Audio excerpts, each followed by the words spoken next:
listen up. Let's get it. I'm trying to put money in your pocket, that crypto wallet, that bing bada bing ching ching big profit. Even when the market's sideways, I'm looking for ways to get paid. I'm checking my coins around breakfast, then again around bedtime. Bet this, it's not financial advice, but I'm always right. I'm always right. I'm always right. Since the 80s and wasn't always cool, especially with the ladies. I was a damn fool. Dad was an alcoholic. Mama, she had to leave him. Grew up around the fighting, the fussing, cussing, and cheating. That's when I started breaking all of the rules. Selling drugs and robbing people. I was kicked out of school. I was a bad kid, tearing shit up. Sleeping on couches with 40 bottles and cigarette butts. Years go by and I got sick. Stage 4 lymphoma, how'd I get this shit? Lucky to be alive, so I changed my ways. I'm on that good life tip today. I'm looking for the good life, good life. Sitting on top of the world, I wanna be shining like diamonds and pearls. I want you to go there with me, girl. I'm looking for the good life, good life. Baby, we can have it all. We can make love by the waterfalls. I'm living that good life after all.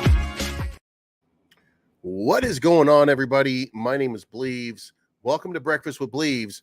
We are here to talk about cryptocurrency and everything that's going on. And if you didn't pack a lunch, you better get packing because it's starting to look preliminarily like it's really, really good. I'm going to show you a few details that you're going to look at and be like, oh my goodness, what is really going on in this market right now? Now, first things first, I told you last night I was looking for an entry position, that I was looking for a drop down to around 1552, and that if I got to 1580, maybe I might take it, but most probably I would wait and see if I couldn't get like a 1570 or something like that in order to get in, 1565, something like that. You know, maybe we wouldn't see 1550 again. Didn't get any of that. And if you come over here and look at the chart right now, then you can see what I'm talking about. The market has been consolidating just a little bit higher and a little bit higher and a little bit higher each time, right? I'm waiting for maybe one more drop to 1580. If I can get a drop to 1580, I'm going to hold for just a moment, see if I can't get that drop down into this to kind of test this line here at maybe 1570. I do have a feeling based on this. Pre-market is at 227. NASDAQ is at 160. The S&P, everything is up, really. So the general sentiment and the general feeling seems to be one of relative positivity. So we come over here and we look at the Korean index, and I want to show you what happened overnight in the world, because this is what we're getting ready for, and this is what you're going to see. Okay, the Korean index went out of its mind today, had a 2% increase. Not to be outdone, the Chinese market had a 3% increase in just one session of trading last night. The UK 100 spiking, the Stoxx 600 spiking, the DXY having a steady sort of decline over here. So now the only thing left is to see what the Dow does on the day. But it looks like this entire market is ready to go. Now, finally, what is probably the biggest piece of this pie, so to speak, is this right here. The Bitcoin options market signals bottom as skews climb to zero. And the skews are calls versus puts in cryptocurrency. And guess what? We just hit zero. And that generally means that people have decided that it is time right now for this market to get sent. And that's going to be a great thing. When you come over here and you look at the longs versus the short, they seem to be moving dramatically, like by the minute and by the hour. Just a few minutes ago, let's go here to the 24-hour. And you can see here that they're starting to skewer back towards shorts. Now, why are they doing that? Well, the market's kind of pumping, right? So people are looking for that opportunity to catch that downward move.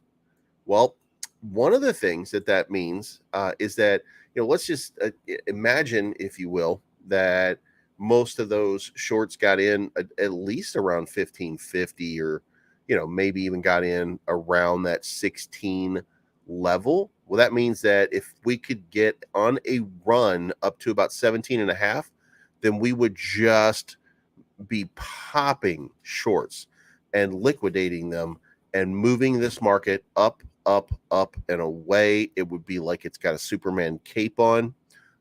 We just have to start triggering some of those shorts. Now, the question is, can the market do that? And I don't know if it can or not. Well, what we need to see is we would need to see one of those God candles.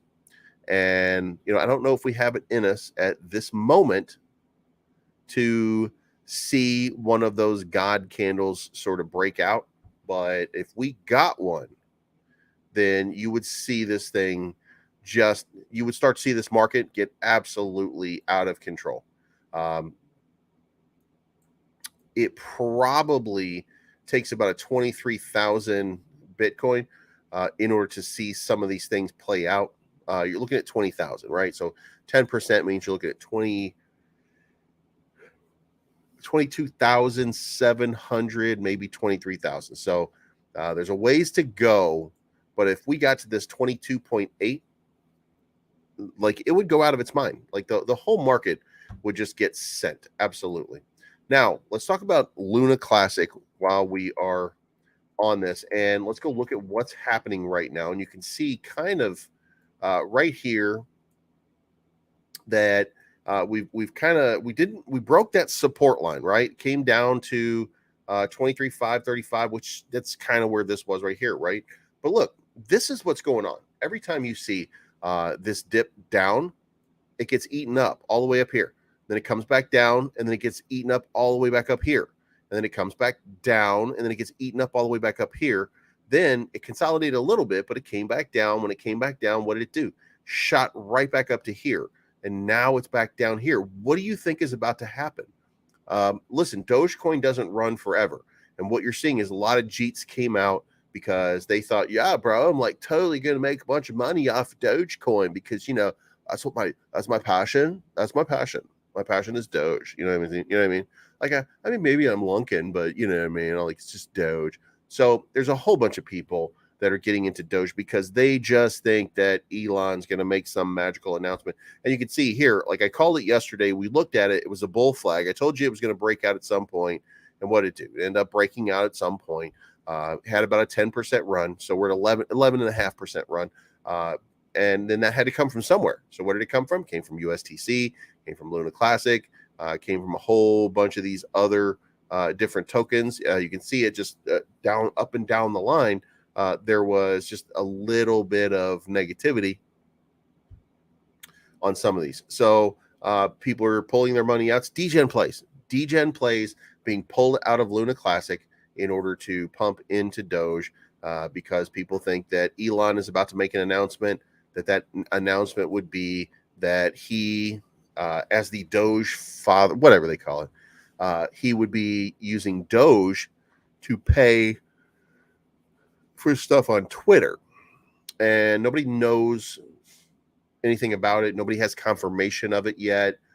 It's just a guess at this point that might happen. So, we'll see how it plays out. But at this point, I don't think so. I don't think we really have anything to worry about. I don't think we're gonna miss anything. If there is an announcement forthcoming, then I think that we would see it probably a little bit later, because I would imagine that there are way more pressing things that don't involve Dogecoin being accepted by Twitter. So it would just be a guess here, but I don't think that it makes sense for an announcement right now. So if you're waiting, then I would imagine that this is probably going to have a little bit of downside to it, because there's a whole bunch of people. This is speculative money right here. That's what all this is. This is speculative money, so we'll see what happens, but I wouldn't expect too much out of it. Now, in the meantime, if you are not already, then this is probably the time. And while we're on the subject, let's go over here to Station. And we're going to do our stake. And it won't mean much, right?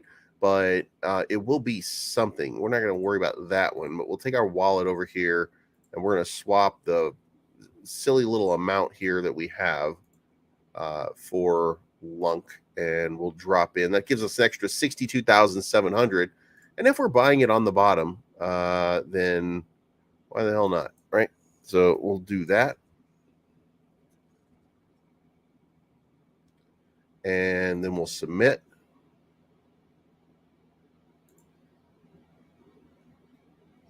And then we'll post that. So we're not really doing anything special. All we're doing is just buying a little bit more Luna Classic off of that bottom, right? So now over here we've got, or we will have in a few minutes, when it updates, we'll have 62,533 Luna Classic, and we'll be back down to 0 on that. Let's check the Korean RTC. I don't think it means anything.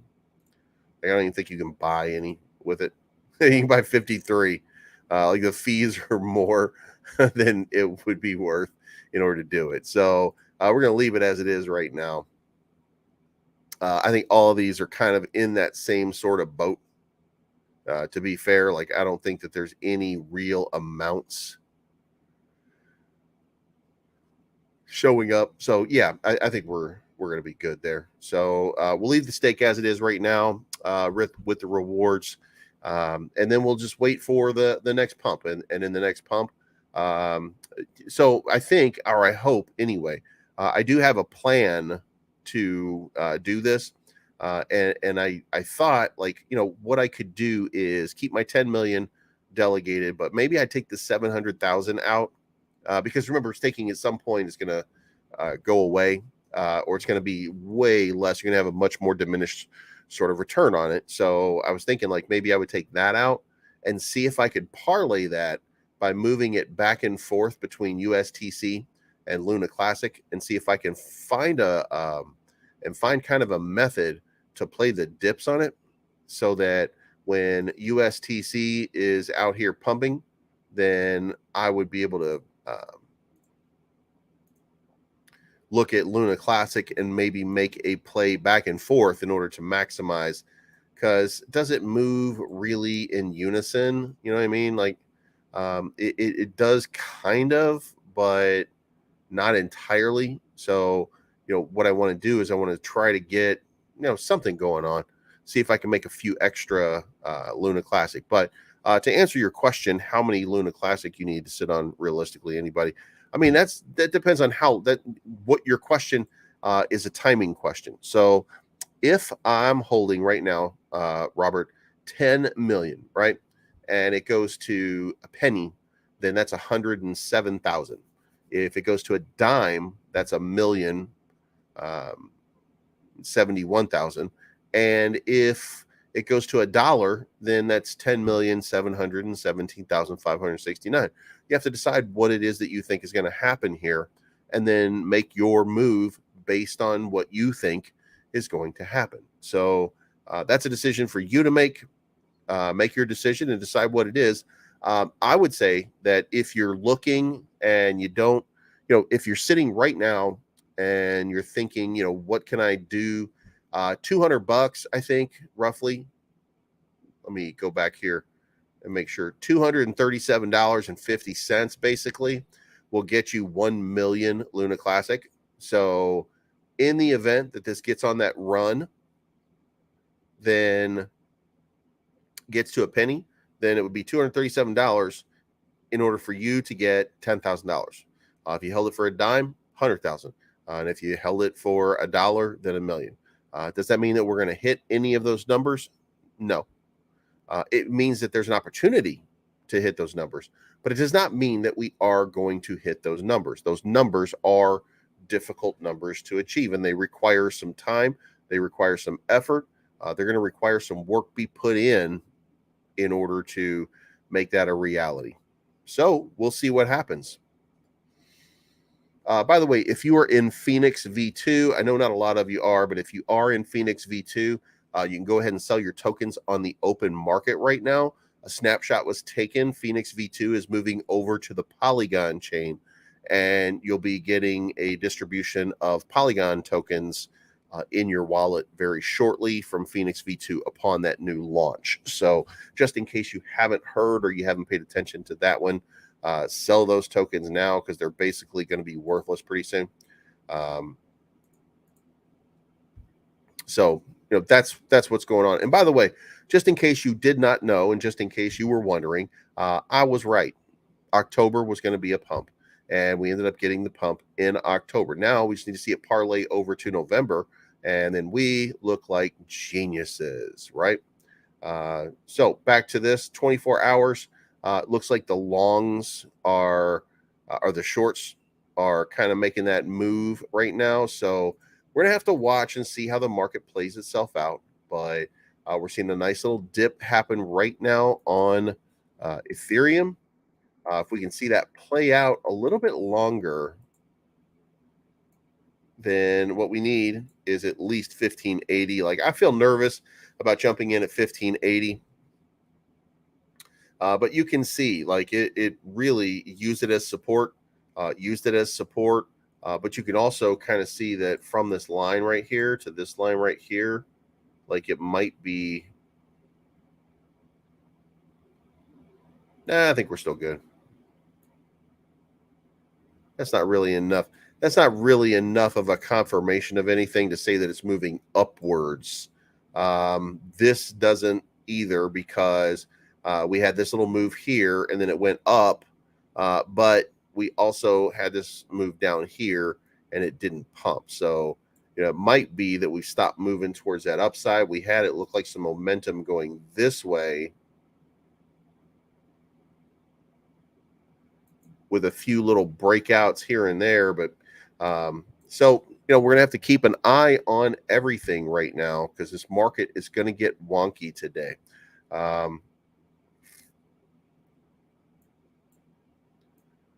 Yeah, it's a little crazy to see how it's playing out. Let's go over here while we're in this, and let's go check out some of these.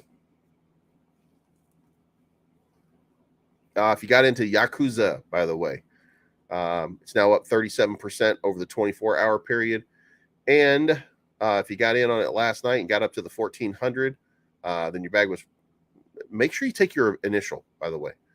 If you're in on this, make sure that you take your initial. Remember, you're not putting a whole lot of money into these. There was a big one that came in last night, but generally speaking, you're not putting a whole lot into it. So, I mean, take your profit and take your original investment out so that you don't get wrecked on this one. Now, that being said, the market cap right now is 74,000, and the last one that they did,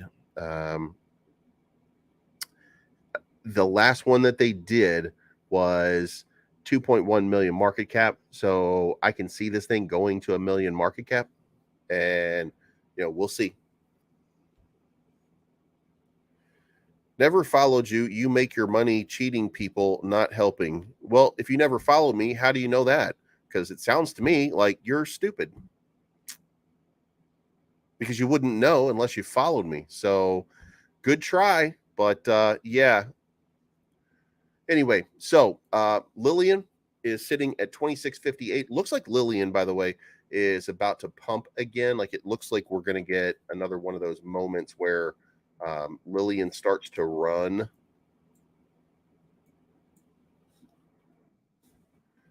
And yeah, so we've got a green candle moving back up. In the 1 hour, it looks like we've had a nice little run going.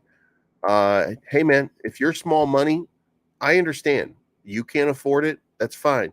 You don't have to invest. Use your money to buy yourself a sandwich. If you're a poor person, you're allowed to have happiness. Buy yourself some food and smile a little bit. I don't know, man. I have no idea. Kodachi is up 2% on the day at 1674.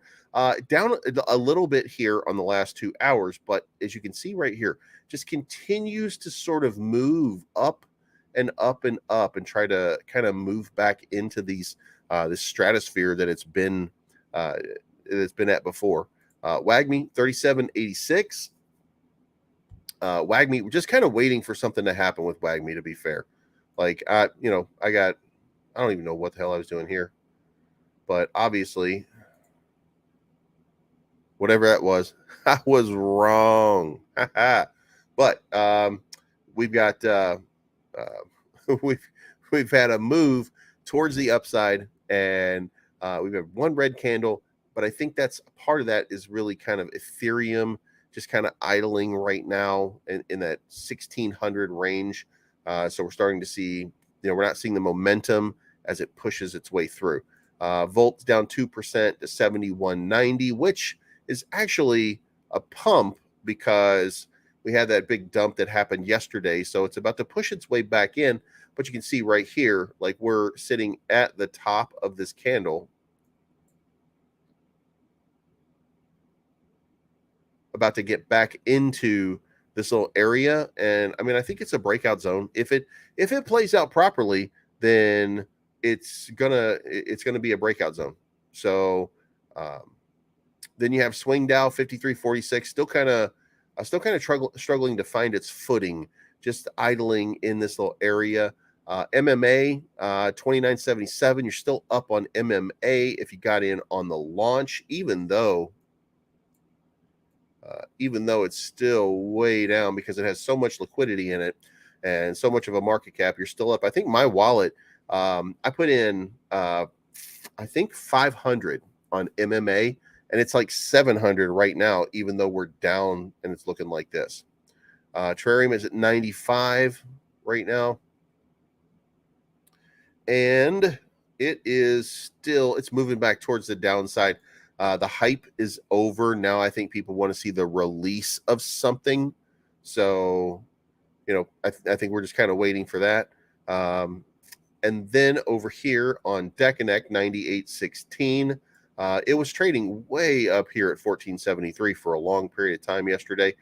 So it's down 5.5%, but it's up 7% on the week. So the money is still, it's still maintaining a pretty high position right now. And then Hulk is down from the high of 83.85 just a few short hours ago. There's a lot of weak hands, by the way, in Hulk. Anytime that opportunity presents itself for people to take a little bit of profit, that seems to be what they're doing. And that's okay, because you should when the opportunity presents itself. But that is preventing that little bit of a pump from happening right now. So that's where those tokens are right now. And we are getting about 5 minutes out from the Dow overnight. And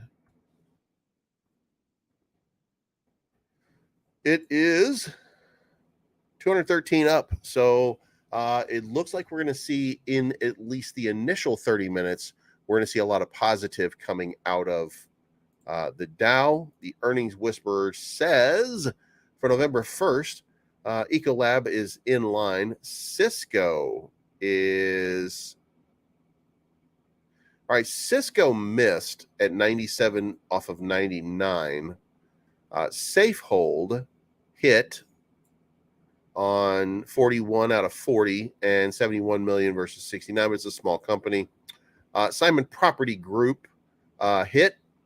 Sunoco, oh Jesus, Sunoco has earnings of 75 cents per share on 6.6 billion revenue, and it was supposed to be 1.14 per share on revenue of 7.6 billion.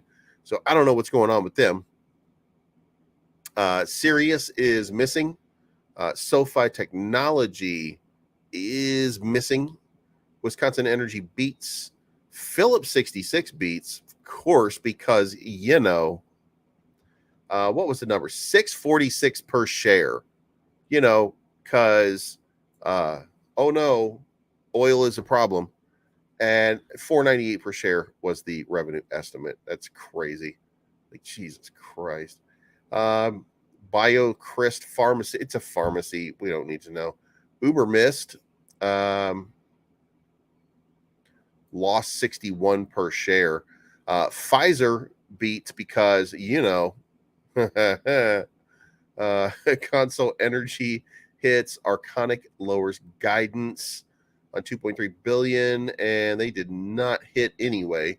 Eli Lilly did not hit. Yeah, actually, Eli Lilly did hit. Marathon, of course, hit. BP, come on now. Is this my first rodeo here? BP hit. We know that. Enterprise Product Partners missed on 15.3, but 15 they actually hit. That's just what the earnings whisper and their made up number. Sony hit big time. Toyota 233.08, they missed. All right, and that's it for the day. So little mixed bag of what's going on. So we're going to see we're going to probably see like this kind of up and down sort of day. You guys do not get it, do you? Oh, Lord, here we go. Go ahead and tell us what your magical token is.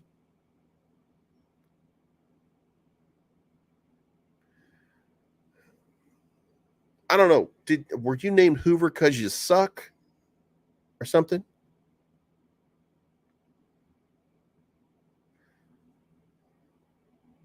Small money, do not make it anymore with believes. It's does, not do. That's first. Secondly, all right then. I love having a fan here, by the way. Anyway, Hoover, come on, man. What's the magic token? What's everybody going to make all their money on?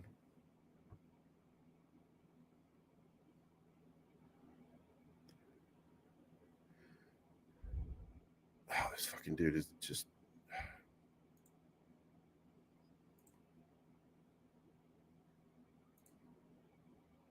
All right, we're going to put him in timeout for a few minutes.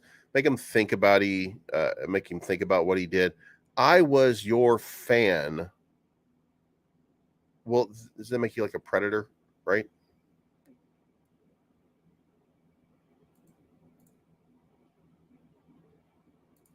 Well, good luck to you, buddy.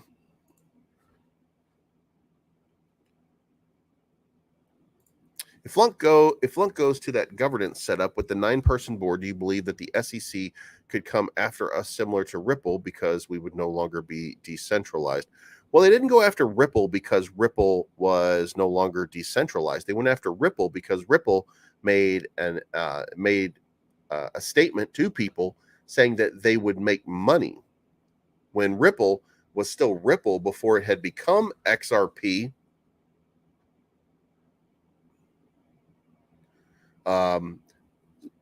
The reason all of that happened was just because Ripple did make a guarantee to people. Now, the question is whether XRP is part of Ripple, and Ripple Labs has made it specific that that is not the same thing anymore, that they've moved on from the Ripple product, and now they're working on XRP. So Gary Gensler, went after XRP, saying that XRP was a security because Ripple actually made those comments, and I think Ripple Labs has even admitted as such, but he wants XRP taken down because XRP represents what's going on, Toby? XRP represents a real transition from fiat currency to the acceptance of credit card or look, this is an online cryptocurrency kind of gateway to mass adoption. XRP is a ledger that really represents some opportunity to merge with banks, to use credit cards for crypto. Like it's the mass adoption key, or one of the mass adoption keys. So, we'll see. What is your prediction for Lunk to become 5 cents by end of 2023 is possible? And there's no chance. There's no chance right now for Luna Classic to get to 5 cents. And the reason for that is if you come over here and you look at the Terra Rebels roadmap, there is nothing on this roadmap which gives you an idea of anything good happening in Q4 to make the price pump. You've got the disabling of the market swap, Cosmos Tendermint Skeleton, the upgrade to Vanilla Cosmos, the upgrade to Tendermint, Cosmowasm upgrade. Then they're going to do an assessment of the burn tax and then begin work on the version 2 algorithm and then solidify the plan around an AFT, which is the algorithmic fungible token, which is either USTN or USTC, still being decided. None of that moves the needle, not for me anyway. The only thing that really moves that needle is that repegging right here. And that is Q1 of 2023. However, it's currently scheduled for January because they are working diligently and quickly on it. So they do feel like this is all going to happen in very short order. So, 2 months from now, 2.5, maybe 3 months from now, we'll see, we'll start to see the online sort of repegging burn. And depends on what happens. 2023. Yeah. You know what? Yes. Yeah. 5 cents by 2023. I would say that is a pretty good, that's a pretty good, I appreciate that, man. That's a more reasonable estimate. And yes, there'll be plenty of, or I think there'll be plenty of dApps at that point. There'll be plenty of things that are doing burns to try in the ecosystem to try to establish a way to, put this whole thing together. And I think that's, I do believe that 5 cents by the end of 2023 is definitely a doable scenario. So if that's what you're looking at, then yeah, I'm going to go with you on that one. Ethereum, now we are up 202 points. We've got a big green candle to start off the day. I don't know if that's going to be maintained. Ethereum was down just a second ago and all of a sudden spiked just like that. I like seeing that. Was definitely hoping to get some downside momentum here.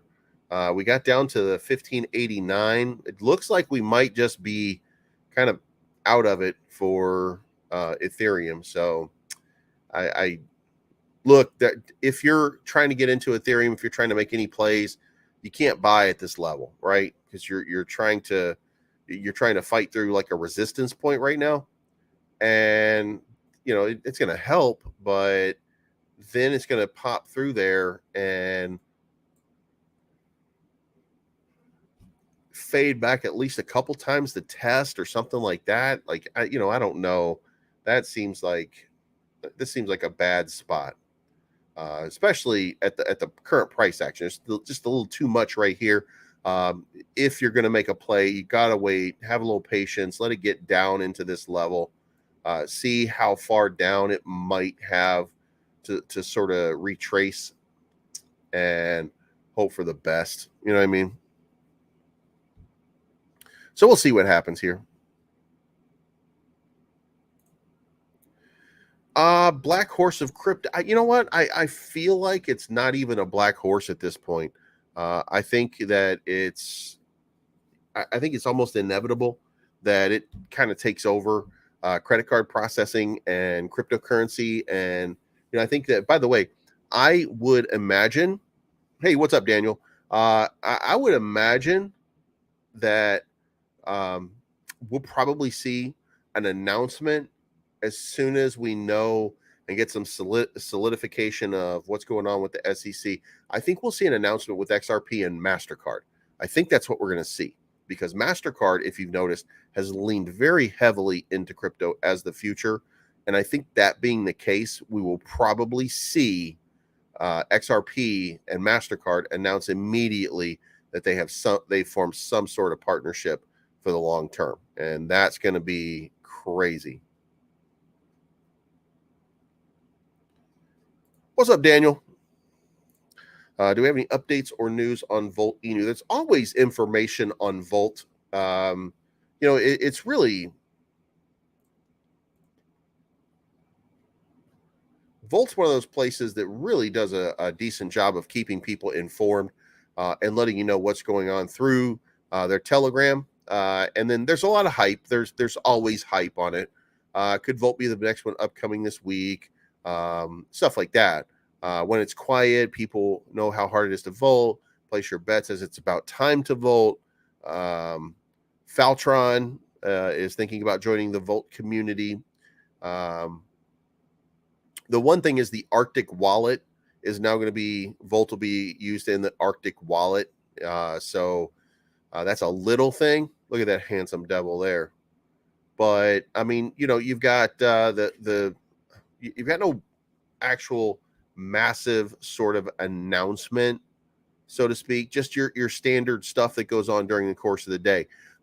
They went to Tesla headquarters over the weekend just so people saw them in a Volt shirt. There's a place in Belgium called Doner Kebab where you can buy Volt shirts now. So just worldwide domination. There's the biggest buy competition where they gave away 2 ETH, 1 ETH, and a half an ETH for the top 3 buys. And up and down the line, there are plenty of little things happening. As far as big thing goes, VoltaChange will be out when Voltoshi decides it's time. And I do hear that there are a couple of tier 1 exchanges. I don't have any comments, but I do hear that there are a couple of tier 1 exchanges that are going to be part of it and that they should be happening fairly soon, but it's on them to make an announcement. It's on them to do the next step. But it's my understanding that it's all been paid for and that we're just waiting for the onboarding process. So, that's kind of where Volt is. Volt is just always doing a little something. It never stops. It's got buses wrapped everywhere. It's got so much.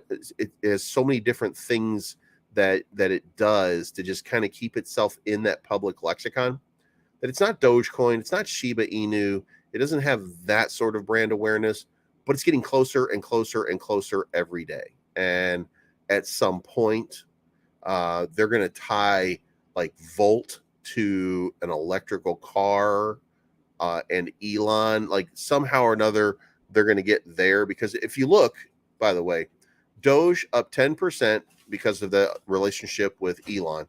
Shiba, by virtue of being the Doge killer, is up 5% for the same thing. What is another token in our space that's also associated with Elon Musk? Well, that would be Floki. And let's go look at where Floki is. And Floki is up 21% and 80% on the week. As soon as that announcement went through, then you see it's that association with Elon Musk that has that makes it such a big deal there. So, and by the way, for those of you that don't know, Floki is partnered with Kimball Musk in the Million Gardens movement, and that's to create gardens across the world so that people can have their own food. And a great program, but it's being run by Kimball Musk, which is Elon's little brother, not to be confused with Elon's little sister, who is also currently his mother. And I know that sounds a little bit weird, but he comes from a really weird family. So his mother is also his sister right now. And that is because his dad adopted her at 14 and married her at 18. That's how they do in Muskieville. So what the gross. I mean, I guess. I mean, gross, I guess. I pretty much know it's gross, but Elon family do what Elon family do. But anyway, so now we've got all green everywhere. The only thing that we want to ever see in red is oil prices and the DXY. And if we can get those and have those things both trading in that downward pattern, then that is all to the better.